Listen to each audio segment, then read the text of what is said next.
Isfahan, Persian Gardens, and new urban trends. Strategically located on the ancient Silk Road route, Isfahan is the third largest city in Iran after Tehran and Mashhad. Its territory is marked by desert areas to the east, the Zagros Mountains to the west, and the Zayanderud River, the largest river of the Persian Plateau in central Iran, to the south. The capital city of Iran during the 11th century Seljukids and 16th century Safavids eras, Isfahan's urban plan is among the first ones in history to be shaped by gardens, to the extent that Isfahan has earned the nickname Garden City.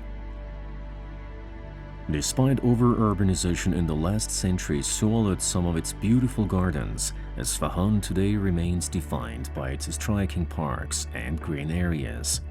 The city's structure is modeled after the Chahar Bagh, the traditional quadrilateral garden layout based on the four gardens of paradise outlined in historic and religious texts. Its focal point is a large avenue leading from the Old Town to the iconic Siose Bridge, which was originally a water canal. South of the bridge lays Bagh Hezar Jarib Square and the rectangular Bagh Farhabad. The grand and charming square known as Naksha Jahan survives in the heart of the Old Town beside the Shah Mosque. This authentic gem of Safavid era was constructed in the 17th century and designed to be perfectly aligned with Mecca.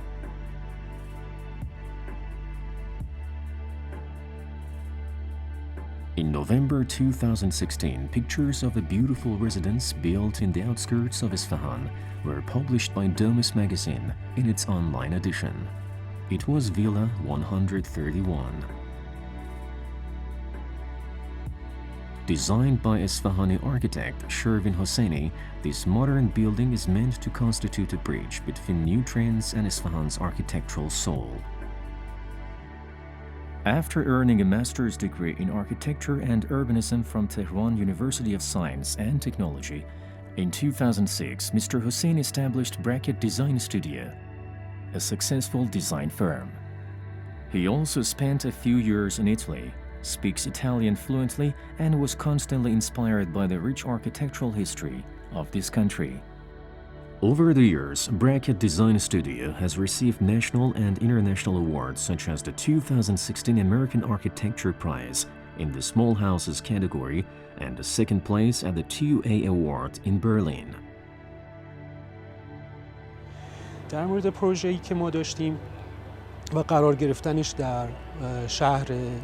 در حومه شهر اصفهان، بحث ما برگشت به این که ما در اصفهان خانه باغ داشتیم و اصلا محل از اون خانه باغ ها شاید فقط یک اسمی باقی مونده، باغ به، باغ کاج، باغ توت و غیره.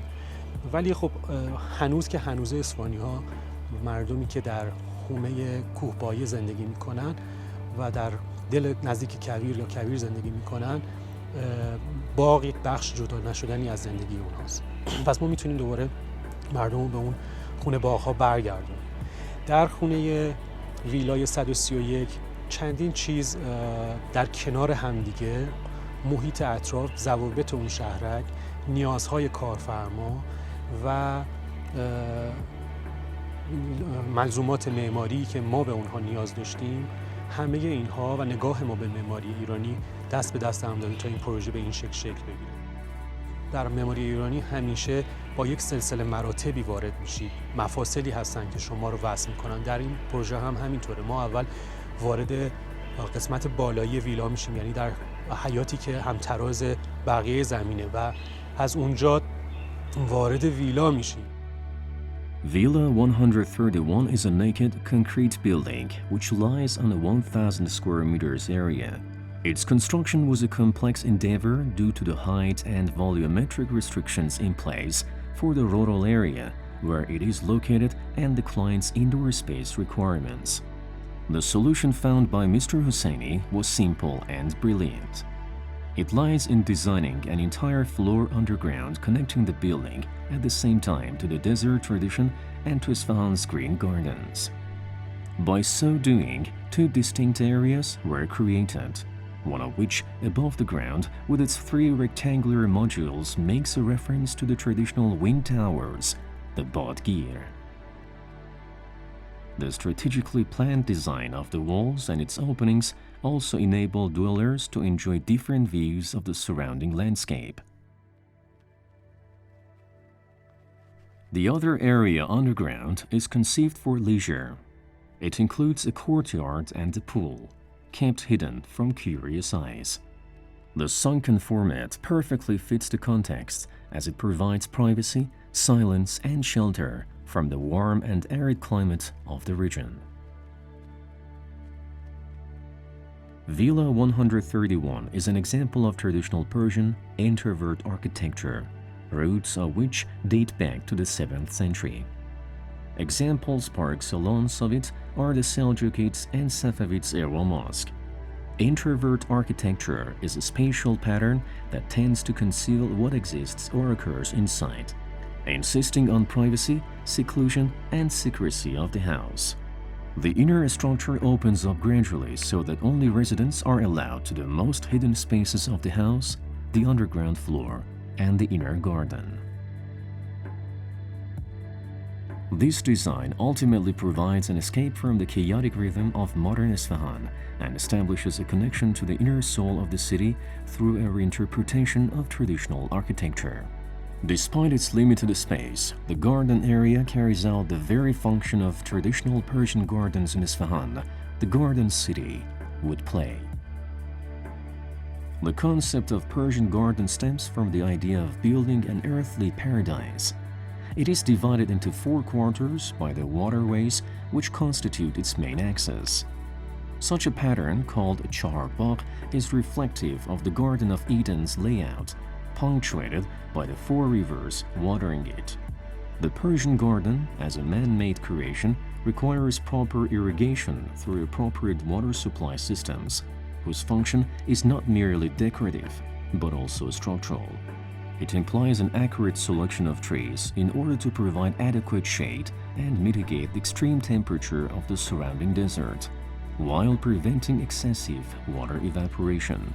Symmetry, axial open-ended continuation, geometrical order, and repetition are other key features of the Persian garden. Unlike Western examples, Persian gardens do not prioritize perspective, as all creatures are equal in the eyes of God, and therefore distances are meaningless. Additionally, in Persian gardens, greater emphasis is placed on the entrance by making facades more and more elaborate, with the aim of establishing a link between the inner and outer worlds. In the Persian tradition, which goes back to the Safavid dynasty, the whole city turns into a garden. The city develops around the main arteries as defined by its gardens. Additional urban elements such as bazaars, plazas, mosques, and fortifications are considered as secondary in urban planning.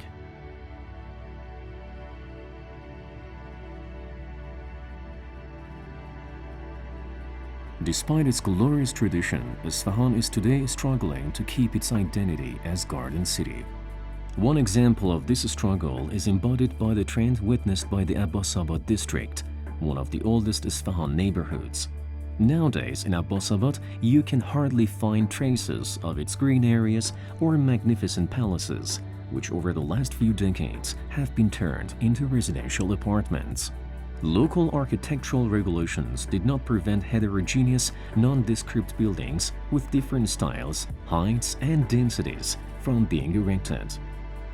Bagh Jannat, which means Paradise Garden, by Shervin Hosseini, is one of the very few houses still existing in Abbasabad. Built in 2015 and winner of the American Architecture Prize Platinum, Bagh Jannat was published by Domus Magazine in its online edition in December 2016. It is a 3-level building, one of which lays underground to comply with the 7 meters local height limit. The whole concept underlying it stems from the attempt to provide as much light as possible without sacrificing privacy and an easy access to the urban scene.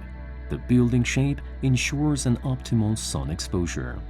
The gap between the building and the western wall not only provides precious light, but ensures a visual connection between the north and the south. Additionally, this opening along with the windows provide natural airflow to the upper floor.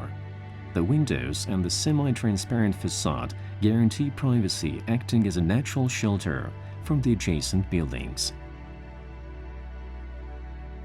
در واقع ساختمان باغ جنت یک خونه تک واحدی کوچک به متراژ حدود 200-300 متر در یک زمین 100 متری که باز هم به خاطر اینکه ارتفاع نگیریم یک طبقه اون در زیر زمین، یک طبقه در همکف و یک طبقه در اوله و دقیقاً در انتهای یک کوچه‌ای که به میچرخه واقع شده. یعنی در واقع اگر ما میتونستیم از تنها وجه نورگیر این ساختمان پنجره بدیم، این پنجره از ته خیابون و کوچه از هر کسی که از این محل رد میشد دیده میشد. نتیجتاً به این نتیجه رسیدیم که شاید برای ساکنین اون دلپذیر نباشه چنین اتفاقی و یه امنیت بصری بیشتری احتیاج داشته باشن. برای دادن این امنیت بصری بیشتر ما اومدیم ساختمان رو در یک حجابی از لوورهای چوبی که شما از نزدیک میتونید بیرون رو خوب ببینید ولی از بیرون خیلی داخل دیده نشه پوشوندیم و این پنجره ها به صورت لدهای چوبی قابل بازشو هم بودن. With Bagh Jannat, Shervin Hosseini tries to pave the way for a transformation of the urban landscape of Abbasabad, which can be modern and respectful of its origin at the same time.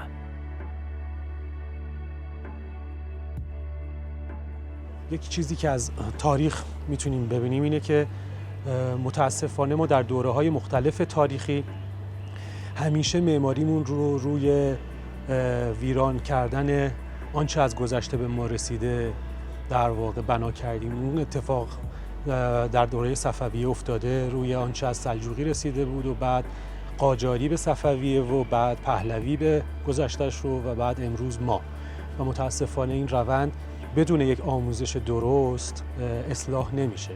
ولی ما میتونیم حومه‌های شهرمون رو با همون تفکری که اصفهان در یک زمان شکل گرفته دوباره شکل بدیم و همون کیفیت و همون سبک زندگی و همون آشتی با طبیعت و همون آشتی با اقلیم رو در ساختمان‌ها و معماری‌هایی که امروز داریم انجام میدیم ایجاد بکنیم.